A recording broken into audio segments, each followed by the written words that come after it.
Sorry about that. It's great to see so many people that have been with us before, but what's even greater is that we have so many new people here tonight, which is very exciting for us.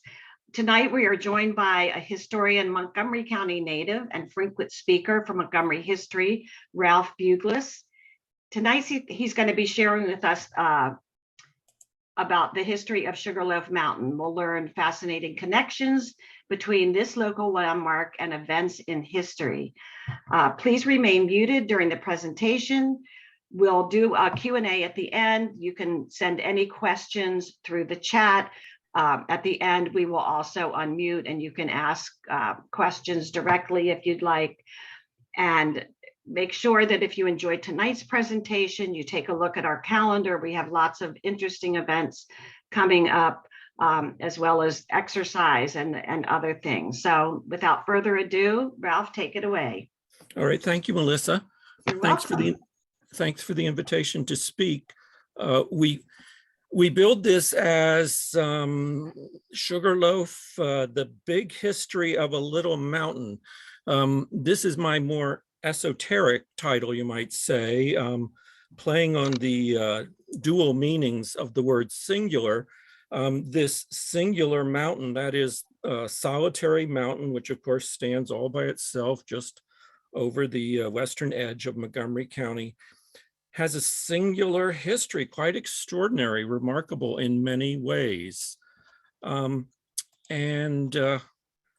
mention this beautiful drawing that you're seeing coming up, but I first want to give credit to several folks. This is not at all original research on my part. I've relied heavily on this book by Melanie Chukas Bradley. Perhaps some of you know Melanie. She's a area naturalist, gives walks in various spots, Roosevelt Island, Rock Creek Park, and of course, Sugarloaf Mountain.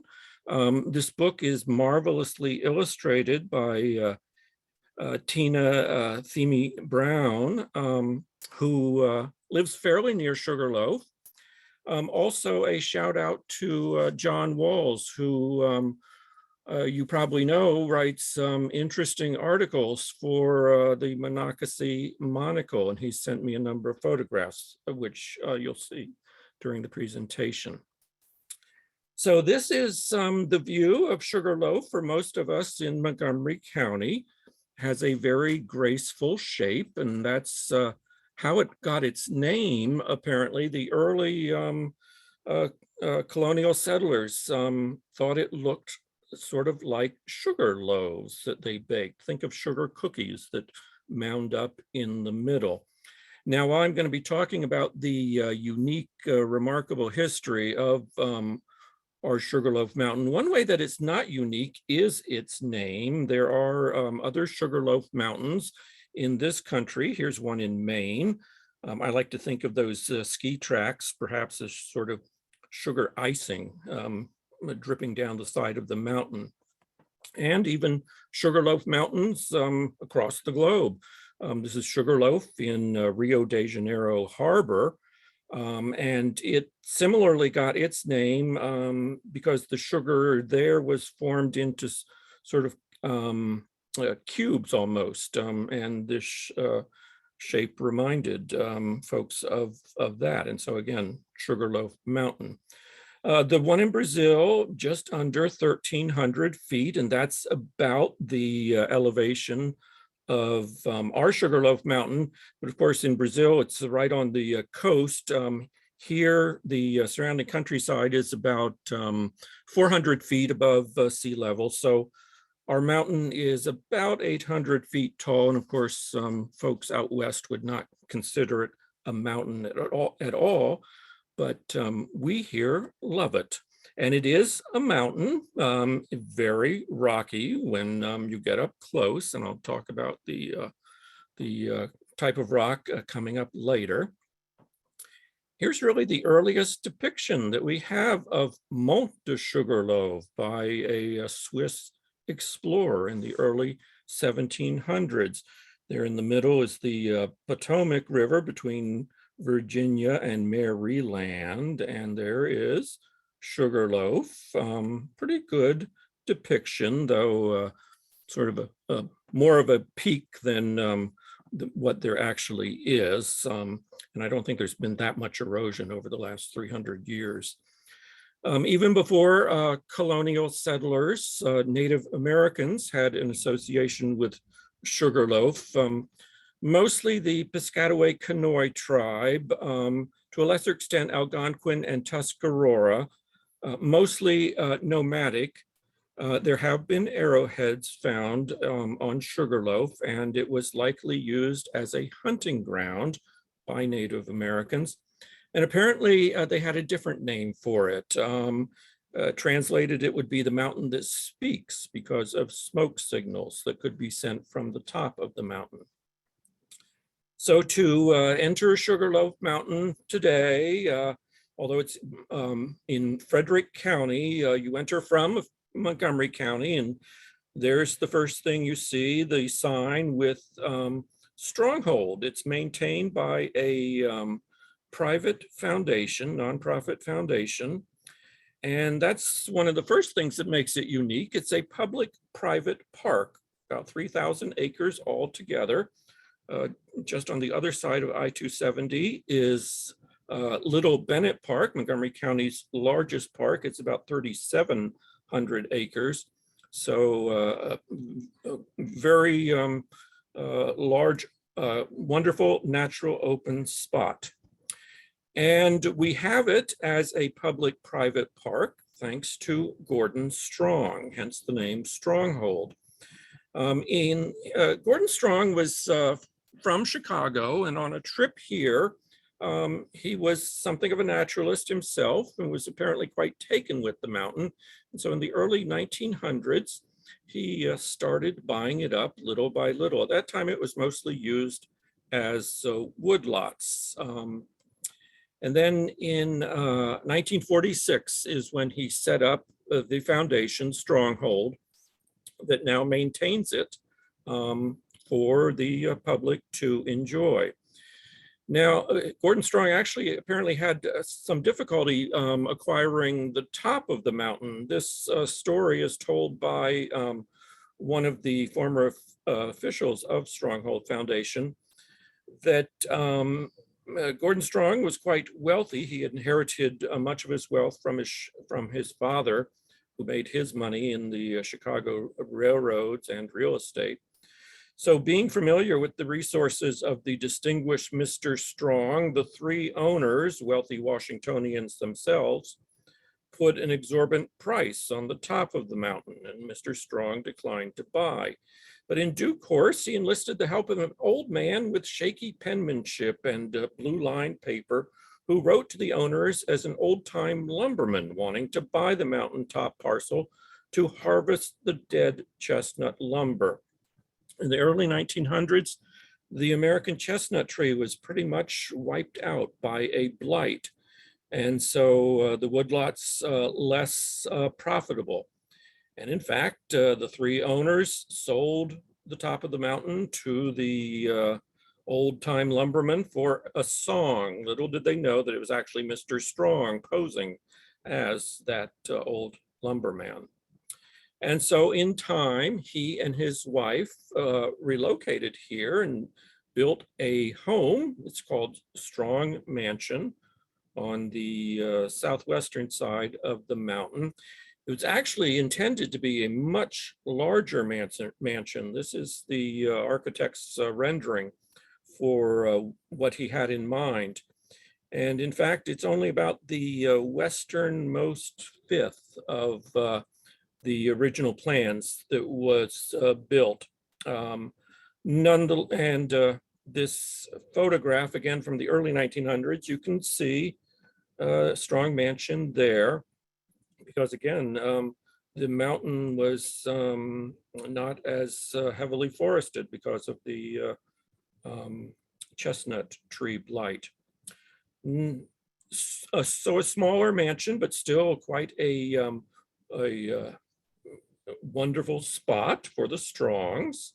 There is Gordon Strong looking out onto the garden in the back. And of course, in non-COVID times and in wonderful weather, it's often the site for weddings. Perhaps you've attended a wedding at Strong Mansion. Well, let's move ahead to the 1920s. I don't know if they had any roaring 20s parties there, but in the 1920s, of course, the automobile had come along. And so Gordon Strong had in mind making Sugarloaf Mountain a destination for Sunday trips and more. And so remember, he's from Chicago. He wrote to a Chicago architect, actually probably the most famous architect of the 20th century, Frank Lloyd Wright. And he asked Frank Lloyd Wright to design a structure for the summit of the mountain that would serve as an objective for automobile trips on the parts of residents of the nearby area, especially Washington and Baltimore. Sugarloaf is about equidistant from both. Strong said in his letter to Frank Lloyd Wright that he wanted a building that would enhance the enjoyment of views from the top of the mountain. He specified that there should be the element of thrill as well as the element of beauty. He further stipulated that the building's appearance should be striking, impressive, enduring, so that the structure would constitute a permanent and credible monument. And this is what Frank Lloyd Wright came up with, and indeed called it the automobile objective. It was a kind of a spiraling ramp that the cars would drive up to the top.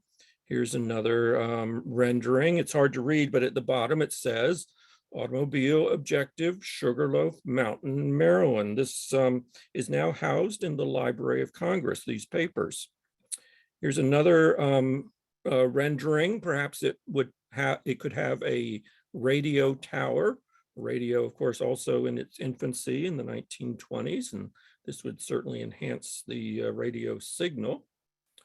And a cutaway view shows that after driving up those ramps, cars could park inside, and there might be a planetarium or a theater or perhaps a restaurant to make it a destination in other ways.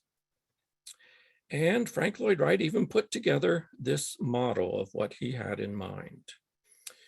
And again, in papers at the Library of Congress, Wright himself wrote that he conceived of the building as a grand spiral that would be the terminus of a roadway, placed so that it would appear to complete the shape of the mountain, which he saw as a seated lion or a crouching lion. And the building would be the natural snail crown of the crouching lion. You can sort of visualize that from the drawing I showed earlier with the automobile objective there, something of a crown for the lion. And Frank Lloyd Wright also said that it would be like the whole, as the drivers were driving up the ramps, it would be like the whole landscape revolving about them, as exposed to view as though they were in an aeroplane. Again, also in aeroplanes in their infancy, the Wright brothers at the time. And of course, blending it into the landscape was very important to Frank Lloyd Wright. Just think of falling water outside of Pittsburgh, where a stream runs right beneath the house. Well, even though Gordon Strong said that he wanted it to be a permanent and credible monument, he ultimately changed his mind. And there are stories that perhaps it was Mrs. Strong, his wife, Louise Strong, who convinced him that really, just like that large mansion, this would not be in keeping with the rural beauty of the mountain. And so it fell to Gordon Strong to write to Frank Lloyd Wright that they wouldn't be building it after all.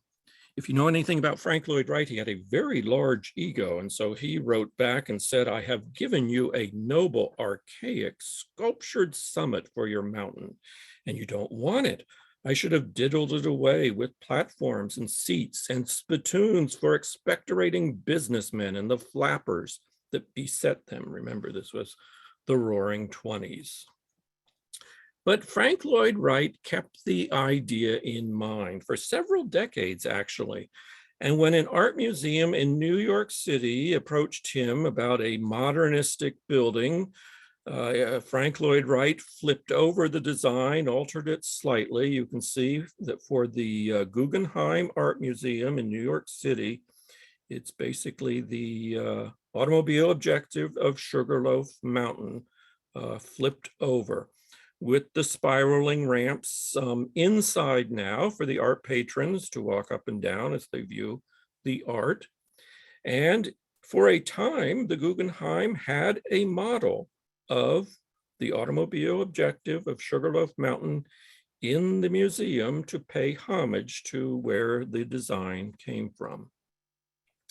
Well, Frank Lloyd Wright is one of two Franks that I like to say were associated with the mountain's quite remarkable history. The other Frank was a little more formal, went by Frank, full name, Franklin D. Roosevelt. And so advance several decades to the 1940s. And FDR's physicians suggested that he get away to higher altitudes from time to time for his sinuses, apparently. And he had been familiar with Sugarloaf Mountain. There are stories that he had either picnicked at the mountain or played poker with Gordon Strong, and had in mind it being a presidential retreat. It might have become Camp David. The story is told in the diary of Harold Ickes. Harold Ickes was FDR's Interior Secretary. He was also from Chicago, several Chicago connections here with this story. And I'm especially indebted to Melanie Chukas Bradley for tipping me off about this.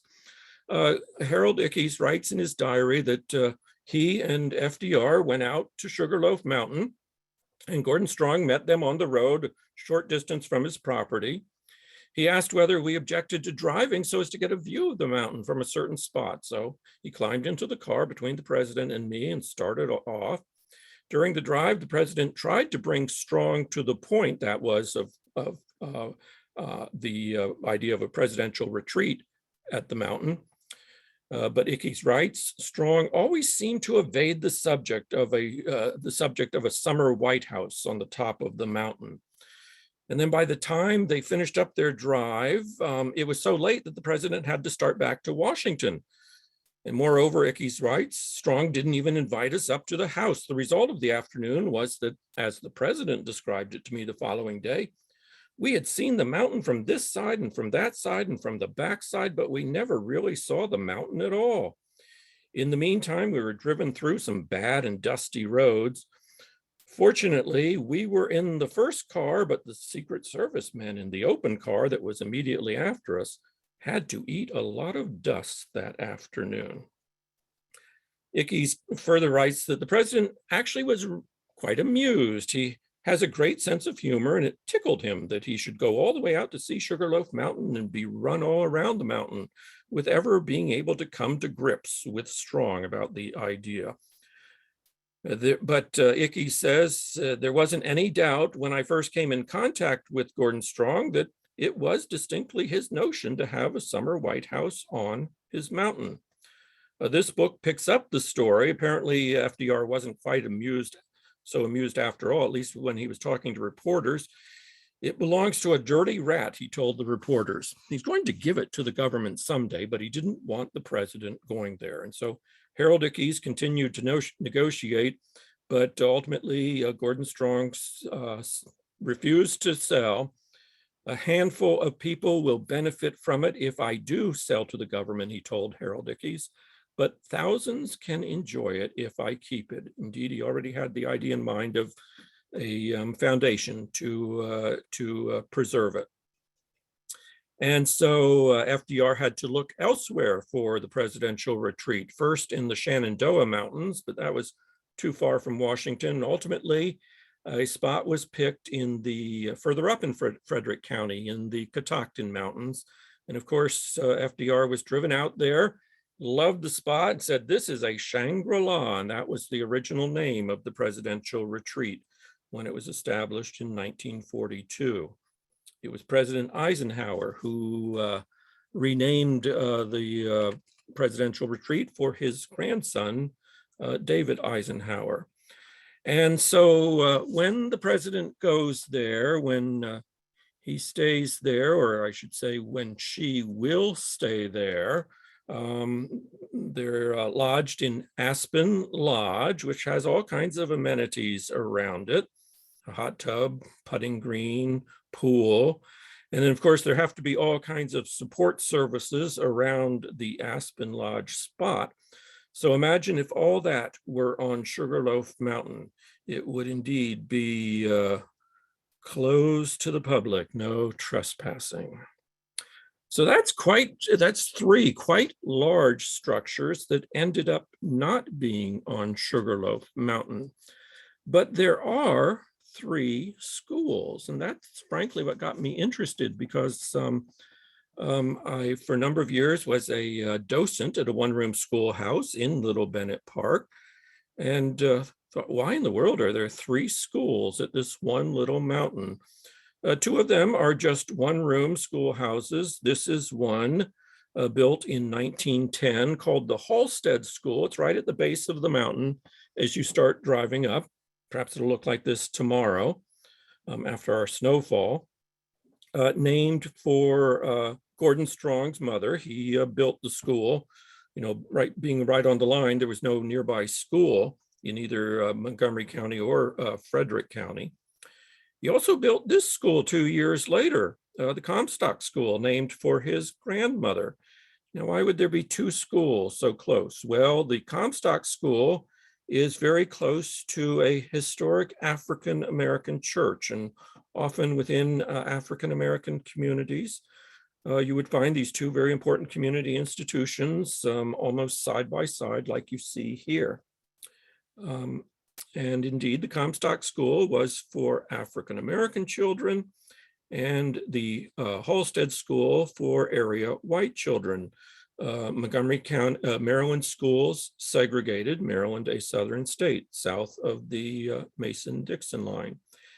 Now, if you put these 2 schools right next to each other, it's quite a contrast, and striking, because elsewhere, really throughout the South, the schools for African-American kids were in terrible condition, sometimes little more than shacks. But you see here, the Comstock School, quite a handsome structure with a bell tower there, just a bell out front for the white school, additional windows and nice entryway. And in 1912, Gordon Strong asked the New York Bureau of Municipal Research to come and visit and study the rural schools around Sugarloaf. This would have been right after the Comstock School had been built, and of course the white school 2 years earlier. The New York Bureau of Municipal Research noted in their report that as for the, quote, colored school at Sugarloaf, the ratio of window area to floor space was higher than in the white schools. Each child in that school had an individual drinking cup, as was not the case in the white schools. The seats and desks came in various sizes and were newer, of course, had just been built, and in better condition than in any of the white schools. And there was an excellent organ, no doubt donated by Gordon Strong. The report further said that the teacher in this school, Black teacher, has better address, maintains better poise in the presence of visitors, shows more evidence of the gift of leadership and more maturity of character than the white teachers visited. And in around Christmas, Gordon Strong would give candy and nuts to the students at this school, and a magazine subscription to the teacher. So in that way, he reminds me of another philanthropist from Chicago who had very much to do with African-American schools, Julius Rosenwald. In the early 1900s, Julius Rosenwald was the president of Sears Roebuck, and at the suggestion of Booker T. Washington, the president of Tuskegee Institute in Alabama, the historically Black college.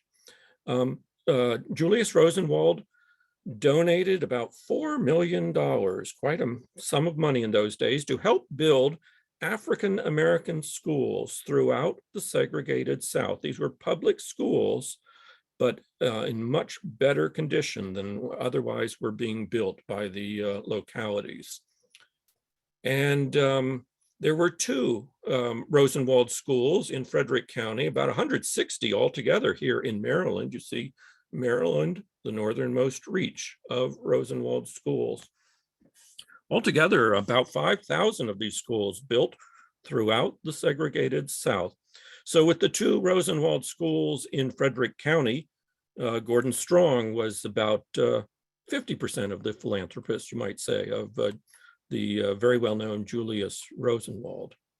Well, the third school was a little different. It was this brick building that is at the base of Sugarloaf Mountain as you start to drive up today. And indeed, this is now serves as the offices for the Stronghold Foundation. But this was a vocational school, and Gordon Strong brought underprivileged children from Chicago to learn a trade here at this school. He and his wife did not have children of their own, and the children stayed at Strong Mansion while they were at this school. And in some cases, some lasting relationships formed, because the original executive secretary treasurer of Stronghold Foundation, who provided us with the story about Gordon Strong buying up the top of the mountain, Donald McCormick, was one of those students and became the head of the Stronghold Foundation. His brother, also one of those students, was a original trustee of Stronghold. John McCormick's daughter, Marion, and her husband are both on the foundation today. In fact, Gordon Webster is the current executive secretary treasurer of Stronghold Foundation. As I said, Gordon Strong set up the foundation in 1946. His wife, Louise, passed away in 1949, and then he passed away in 1954. They're still at the mountain. This is the Strong Mausoleum. It again is at the base of the mountain as you start to drive up behind what's called the Memorial Garden. So as you start to drive up, the mausoleum is on your left side and the Hallstead School is on your right side. You perhaps have not even noticed them, but take a look next time. And further up the mountain, there's a similar stone structure, not a mausoleum, almost struck me almost like a fort. It's not a fort, it's one of the lookout spots, but it's sort of in connection with a fort. There is a connection of Sugarloaf to the Civil War. This is, again, another drawing of Sugarloaf Mountain. This is a Union encampment at the base of Sugarloaf Mountain. Sugarloaf was held various points during the Civil War by both sides. It's when the Union Army held the top of the mountain in 1862 that they saw those Confederates crossing the Potomac River. This was in advance of the Battle of Antietam beyond Frederick County and Washington County, a very significant battle in the Civil War. Resulted in Abraham Lincoln issuing the Emancipation Proclamation. A later battle in Frederick County, of course, was the Monocacy battle, a national battlefield today, just outside of Frederick. And you can see Sugarloaf from that spot too. There's a sign there that notes that, as I said, Sugarloaf Mountain was held by both sides, but also area farmers used the mountain sometimes to hide their horses from enemy troops. And apparently at the time of the Battle of Monocacy in 1864, Confederate forces found and claimed nearly 200 horses there. You probably know the Battle of Monocacy is billed as the battle that saved Washington, D.C., because it slowed the advance of the Confederate Army from the north and west just long enough so that Union forces could be brought up from further south to protect the nation's capital. And of course, a skirmish at Fort Stevens in Northwest DC. There are also records that Civil War soldiers were treated in a log cabin. It still stands at the base of the mountain. Indeed, this log cabin is right along Comus Road as you approach Sugarloaf. So this drawing, there is also this work of art that I mentioned at the beginning of the talk. This is actually a post office mural painted by Judson Smith. It's in the old Rockville post office, which is now the police headquarters for the city of Rockville, but the building has been maintained and the lobby there is just like it was as a post office lobby. You don't need to have any police business to go in the lobby there and take a look at this mural.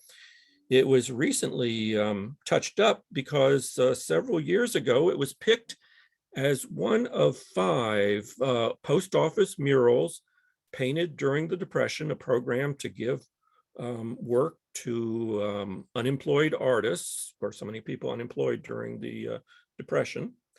And as I said, this mural is one of 5 in 2018 picked for a series of commemorative postage stamps to remember these murals that graced post offices all around the country.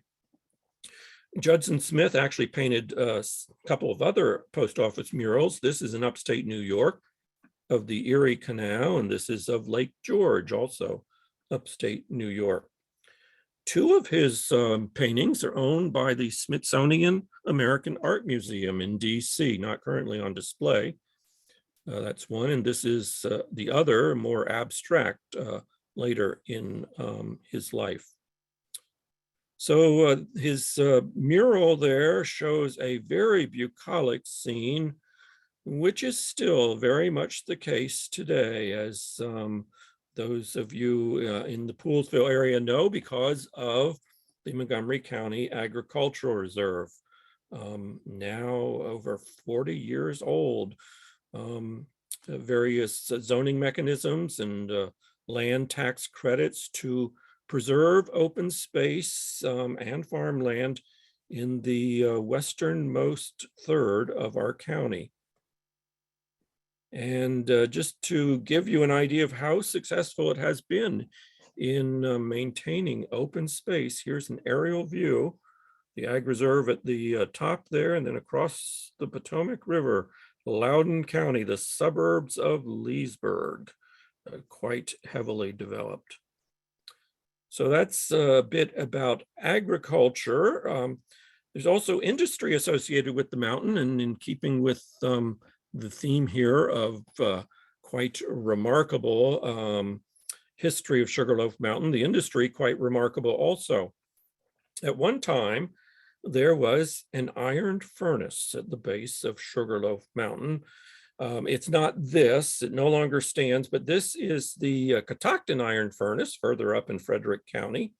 And a connection because both were owned by 4 brothers, the Johnson brothers.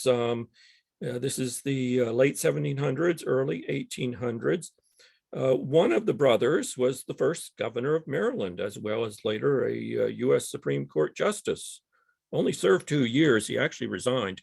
In those days, Supreme Court justices did indeed literally ride circuit. That is, they had to ride on horseback out to the circuit courts, and he didn't care for that, and so resigned the job.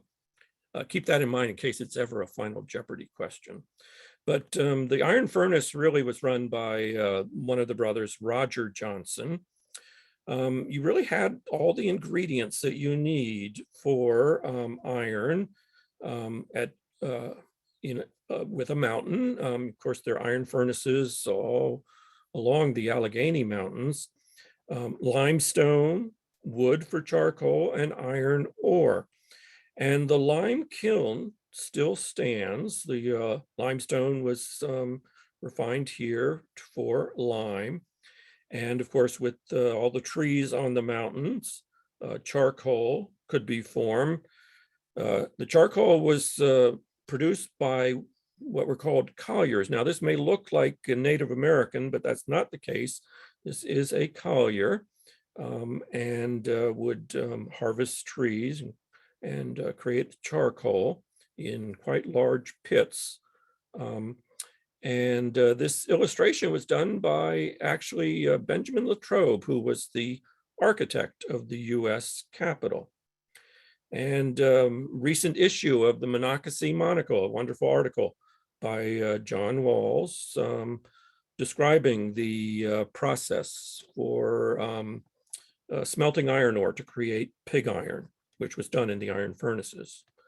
And of course, harvesting of the timber was done pretty much all throughout Sugarloaf's history. Here's a later photograph, Sugarloaf in the background there, a sawmill. This 1860 map, hard to read, but that's Sugarloaf Mountain. And this straight line there, diagonal line, that's the border of Frederick County and Montgomery County. And Old Furnace, it says, that's where the furnace was located. And on the modern map here, Sugarloaf Mountain, it was in the Monocacy Natural Resources Management Area, which is just off to the south of Sugarloaf, more open space. Just a little beyond Furnace Ford, Furnace Branch, where Route 28 crosses the Monocacy River. And was quite prosperous for a while because this is the home that Roger Johnson built, still stands on Dr. Belt Road, just off Route 28. Another quite remarkable industry was the Amlong Glassworks, a glass manufacturer. And as this sign along 355 notes, George Washington wrote enthusiastically about it to Thomas Jefferson. That's sort of publicity that you couldn't pay for these days. Quite elegant glassworks. Some of the products from the Amlong Glassworks are now in some of the finest museums, you might say. As well as plainer glass also. This house, which is on Monocacy battlefield, notes that some of the windows, the panes may have been glass manufactured at the Amlong Glassworks. And again, prosperous because it was started by a German immigrant, John Amlong, and this is ultimately the house that he built for himself. It still stands along Park Mills Road on the Frederick County side of Sugarloaf Mountain.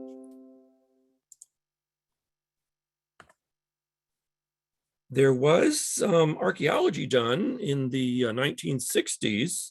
The glassworks burned down. Of course, it's just like an iron furnace. You need roaring fires to form the glass, and it ultimately burned down early 1800s. But as I said, in the 1960s, Corning Museum of Glass, the Smithsonian Institution, and Colonial Williamsburg all teamed up to perform an archaeological dig. The conclusion was that the Amlong Glassworks was quite an imposing industrial complex for its day and age. Here is a sketch of what it may have looked like and some of the archaeology that went on. So quite a singular, quite remarkable industrial history associated with the mountain. Quite unusual commercial enterprises today along Comus Road as you drive up to Sugarloaf from Montgomery County. Of course, you pass by Sugarloaf Mountain Vineyard. One of its wines, Comus wine, award-winning wine, thought was a nod to its location along Comus Road, but actually Comus was the Greek god of festivity. On the Frederick County side, another unusual business enterprise, Lily Pond's Water Gardens, aquatic plants if you have a pond in your yard. It's a fourth generation business now, started in 1917, You might think it should be called Lily Ponds, P-O-N-D-S, but it's actually named for an early 20th century opera singer, Lily Pons. The original owner was quite an opera fan, and he invited Lily Pons to the dedication, and she came. So that's the cultural history, the natural history of Sugarloaf, every bit as remarkable. Sugarloaf has been designated a National Natural Landmark, so designated in 1969, one of the first National Natural Landmarks.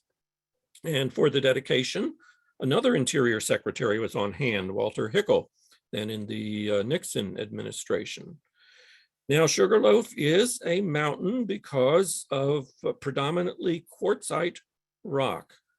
The geologists say that over the course of 14 million years, the surrounding countryside eroded away, but this was a concentration of rock.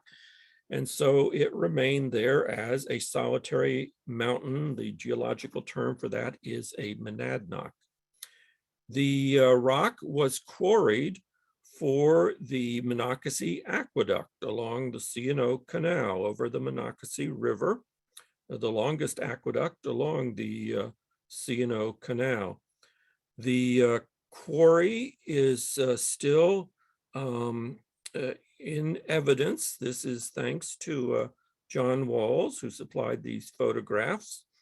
You can see here on the left, there are indentations from tools to break off the quartzite rock.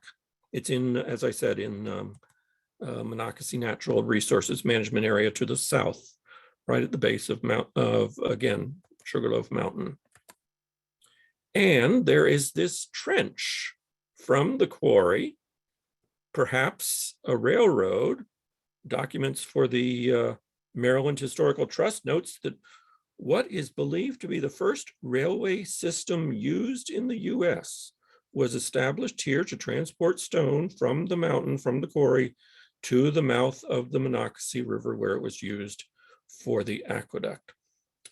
That hasn't been definitively determined, but again, adds to the quite remarkable history of Sugarloaf Mountain. Well, you can't take a railroad up the mountain these days. You have to go of your own power, or you can drive up the road. But if you choose to hike, starts out okay, gets a little more difficult. There is a path through these rocks. To get to the top, you really don't have to do this, but there are some some real folks who love to scale the rocks. And at the summit, you are indeed rewarded with gorgeous views. 15 miles of hiking trails altogether. You can get this map at the base of the mountain for a donation is asked. You can choose to drive up. And so beginning there at the base, you first come to the east view, which looks off into the direction of Washington. And continuing on up, you come to the west view. That's the vantage point that I showed you earlier, and you get a nice view of the Catoctin Mountains. I should mention the animals that you might see at Sugarloaf. I mentioned that Native Americans used it as a hunting ground. Well, of course, you'll see deer, because you'll probably see deer in your backyard. I hope you don't see in your backyard a black bear, but there are black bear in Frederick County, sometimes wander into Montgomery County, as you know. Wild turkey might look like a copperhead, and there are copperheads, but this is an eastern timber rattlesnake. Be careful around the rocks. This might look like a blackbird or a crow, but this is a raven. Ravens do nest on Sugarloaf Mountain. And again, in keeping with the unusual character, this is not just any squirrel. This is a flying squirrel, but you're likely to only see them at night, and Sugarloaf is closed at dusk. The floral, that's the fauna, the floral, also every bit as noteworthy as, again, another book by Melanie Chukas Bradley, and also illustrated by Tina. There's one of her gorgeous photographs on the cover. There are an amazing number of plants at Sugarloaf because of the, as a mountain, there are different microclimates. Many of the plants you won't find elsewhere, some quite rare. Different soil types as well contribute to the great diversity of plants. The collecting of plants, however, is strictly prohibited. So I'll end with one plant in particular. It's one I've mentioned thus far, the American chestnut tree, which was the predominant tree on Sugarloaf up until the beginning of the 20th century, pretty much wiped out in a blight. And the American Chestnut Foundation, founded in 1983, is attempting to revive the American chestnut tree, largely through a program of crossbreeding with the Chinese chestnut tree, which is resistant to the blight. So the idea is to get enough genetic material from both varieties that enough of genetic material from the American chestnut tree that it can be considered an American chestnut, but perhaps resistant to the blight. But again, the unusual history of Sugarloaf, even before the American Chestnut Foundation, Donald McCormick, the first executive secretary treasurer, started a program to try to revive the chestnut tree. This was through a different method. Remember, this was the 1960s, Atoms for Peace, using radiation. The idea was to apply radiation to the chestnuts in hopes that radiation, of course, causes mutations, and in hopes that there might be a beneficial mutation that would make the tree, the seed, resistant to the blight.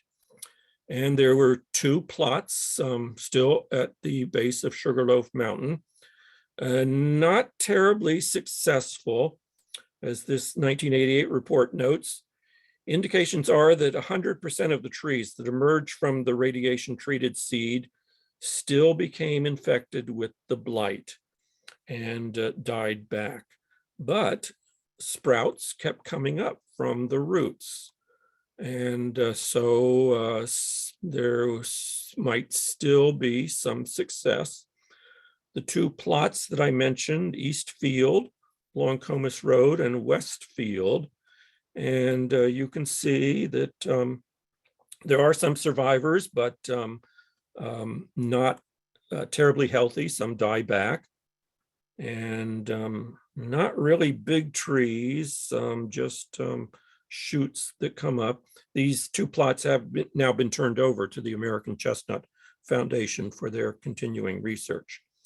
But at the base of Sugarloaf Mountain, there are mainly Chinese chestnut trees. In the background there you see one. It's kind of a scraggly tree, but in the foreground there's much taller and straighter tree. That's characteristic of American chestnut. And indeed, that is a surviving American chestnut. It's not in the greatest condition. You see that the bark is breaking away, and that's how the blight infests the tree.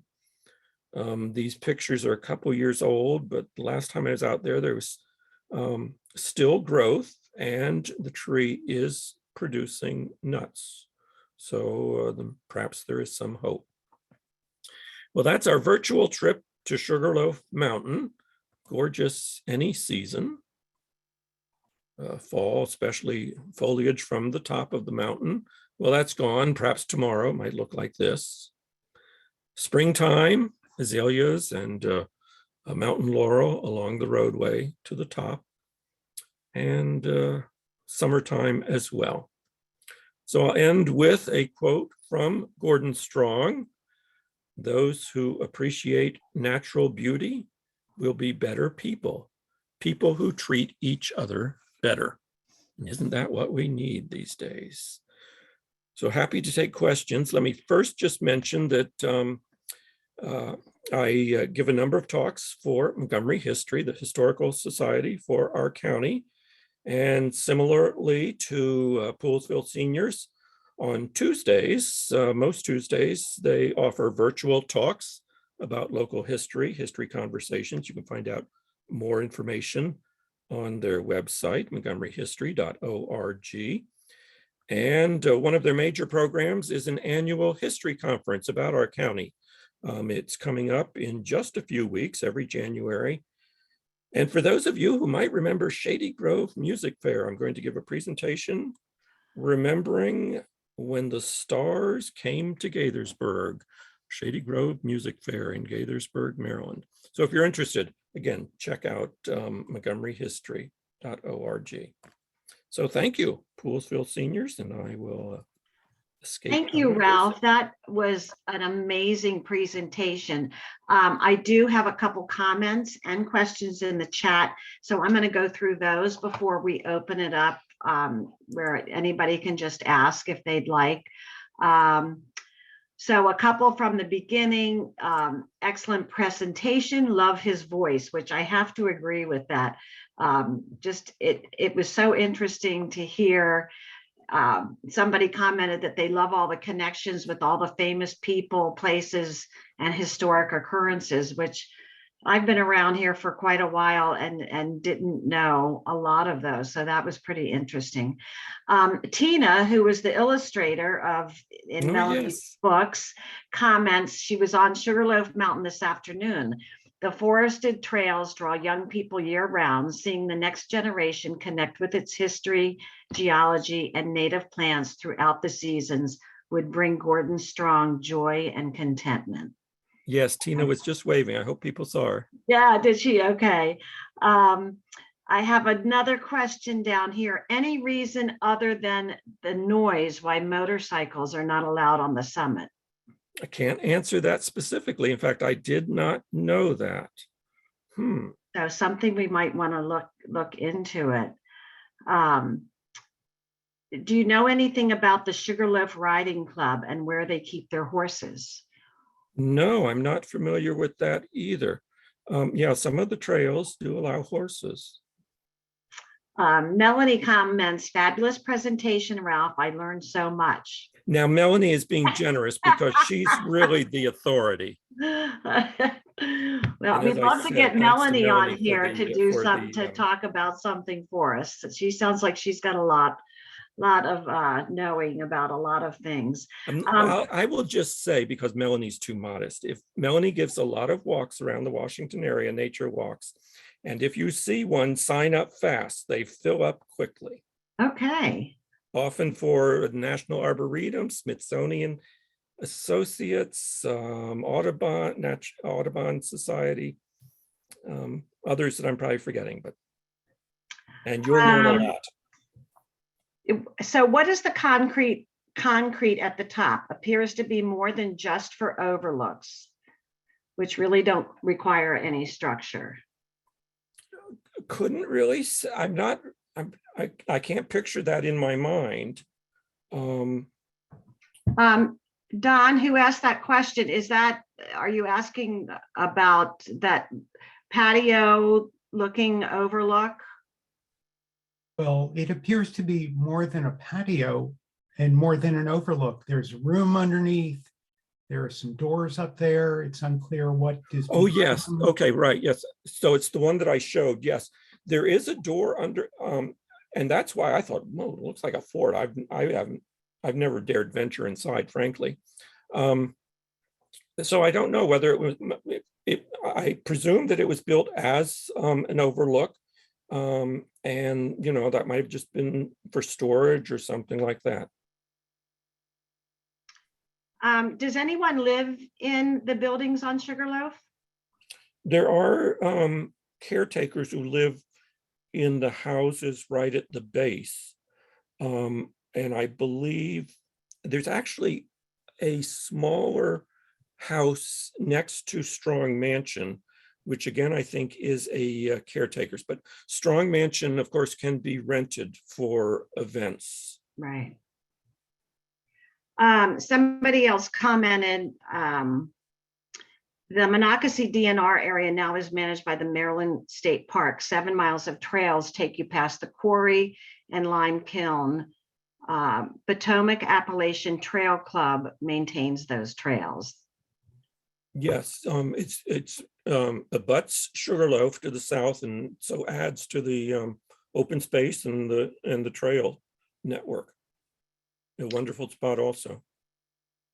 Somebody asked about if this presentation will be posted on YouTube. So in about a day or so, you will be able to share that or to look at that again.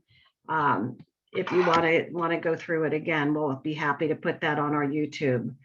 And Dottie, what is it they need to do? They need to like or join our YouTube? Yes, please subscribe to our YouTube. Poolsville Seniors is doing our very best to get to 100 subscribers so that we can have our own youtube.com/Poolsville Seniors instead of a bunch of numbers and letters. So if you're checking out our YouTube for this presentation, make sure to give us a like and a subscribe while you're there. Okay, another question from Tina. Wasn't Minnie Perlman responsible for leading the effort to conserve the Monocacy Natural Resource Area? I'm going to defer to Tina and or Melanie about that. Yeah, Tina asked that. Who was it that made, Jane made the comment about Monocacy's DNR? Is that what you're referring to, Tina? I know that Minnie Pullman, who lived out here on Thurston Road for a number of years, and many people in the area are familiar with her work to conserve and protect the Sugarloaf area, worked very hard and led the charge to protect and conserve the Monocacy Natural Resource Area. And it's nice to give local citizens who are active civically credit for these natural resources that we enjoy so much. Melanie can, of course, give you more information on it, but I just wanted to acknowledge her, Ralph, Minnie Pullman, because it's a beautiful area. Yeah, thanks, Tina. Melanie, do you have anything that you'd like to add? And of course, we can open it up for anybody else that has questions that they want to ask Ralph. Yeah, I'd just like to say, yes, Minnie was such a mover and shaker, and she loved the area and lived right at the base of the mountain and did so much.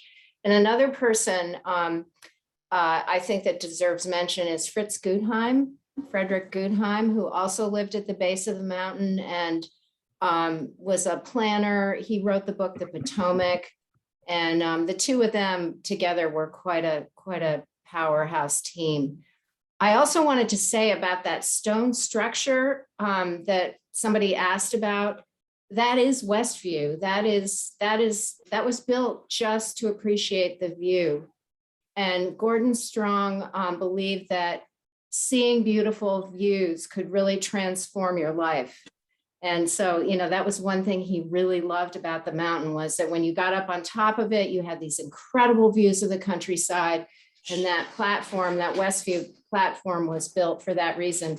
My kids, when they were little, just loved it. They called it the castle and dungeon. And I think, Ralph, you said you never went inside there. I mean, there is something kind of spooky about it. You just kind of don't know what's under that platform, but it's a really, really unique structure.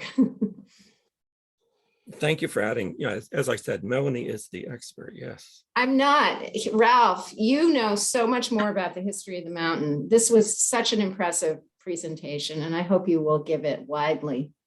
Well, I was going to add something because I have given this to a number of groups, and someone asked, which I have not been able to find any information about, that they said in 30s, 40s, Sugarloaf itself was segregated. That is, African Americans weren't welcome.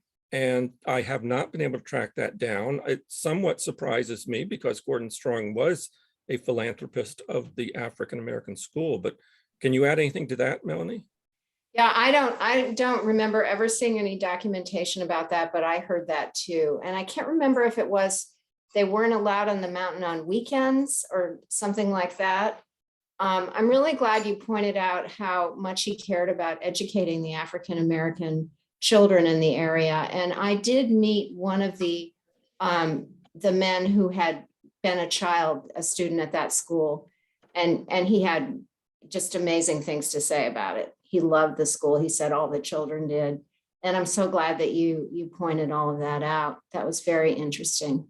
Yeah, it's very well preserved. It's standing there. I hope that Stronghold might have some plans for it to tell more of the story as you just did. That would be nice. Do we have any other questions or comments that people would like to ask or share before we let Ralph I go? saw a hand here from Carol. Yes, I just had a question. I was under the impression that the stronghold was kind of protected in perpetuity, but there was a discussion here in Barnesville where somebody said that they thought it was only set for 100 years. I recently heard that also. I was also under the impression that it was in perpetuity, but I've heard the 100-year deadline or original length of the foundation. So I don't know for sure. My concern is question. because of the threat. I hear that Frederick County would be trying to maybe Yes, get it there under was their jurisdiction, and which is problematic because of the situation that Tina's so involved with and preserving, and maybe it's inappropriate to bring it up now, but the threat that's kind of happening, I don't know whether well, speaking out of turn or not, but anyway. no, I don't. It was very much a concern. I should have had the material in front of me because recently, I believe it's the Frederick County planning officials actually reaffirmed that they sort of the worst intentions that some people feared were not going to occur. Now, that's very unspecific. I wish I had further details, but it is, Tina, you might be able to add, okay. I'm serving as an advisory committee member for Sugarloaf Citizens Association on the Frederick County Master Plan rewrite for the Sugarloaf area plan. That's a mouthful. And there was an 18-month, of course, it happened during the pandemic. So we met initially in person and then went to Zoom. And the planners at the Frederick County Planning Commission put enormous time in inviting stakeholders onto this advisory board. Sugarloaf Citizens received an invitation and I was appointed. So they put so much time into creating this draft document. What Carol was referring to is the stage that this planning process is at the Frederick County Planning Commission now. It will move to the county council, the board at Frederick County. They will make the final decision on whether development is allowed on the west side of 270 near Sugarloaf Mountain. That's what we're fighting to hold off, to preserve the line of no development surrounding the Sugarloaf Mountain area up to the Monocacy National Battlefield. So if anyone is interested, they can go to the Livable Frederick Master Plan / Sugarloaf Area Plan and see the dates for upcoming meetings, and please speak up. That's how they vote, whether or not people speak up. I don't want to take over, so that's all I'll say.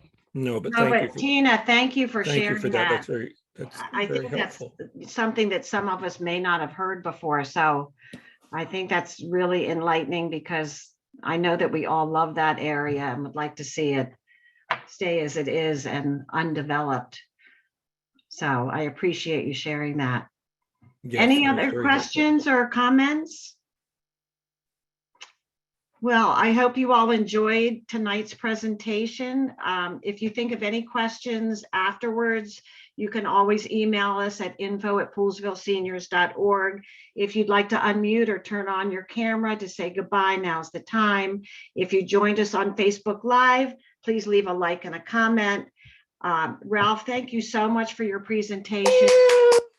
Yes, very good, very good. Thank you. Well, thank you. Thank you all for choosing to tune in rather than go out and wait for the snowfall to start. Exactly. We'd also like to thank our ongoing sponsors and our private contributors that really help us keep these programs going. We love putting them on. This all came out of COVID. So something positive did really come out of COVID. We have a lot of great speakers. We have a Thursday night event every week. So go to our website, look for what's out there. You know, we also have exercise and other things, but I really love our Thursday night events. I've learned so much, as well as, you know, other people have. We'll be back next week with conserving monarchs in your backyard. So that should be really interesting. You can always go to our website, poolesvilleseniors.org, for more information or to register for anything. Thank you everyone for coming. This was just a fabulous presentation, Ralph. And I've already gotten Ralph to say he'll come back. So, so look forward to getting him scheduled. I have no idea what he's going to talk about, but we'll talk soon, Ralph, and get another date on the calendar. It will indeed be local history. We're glad to have you back.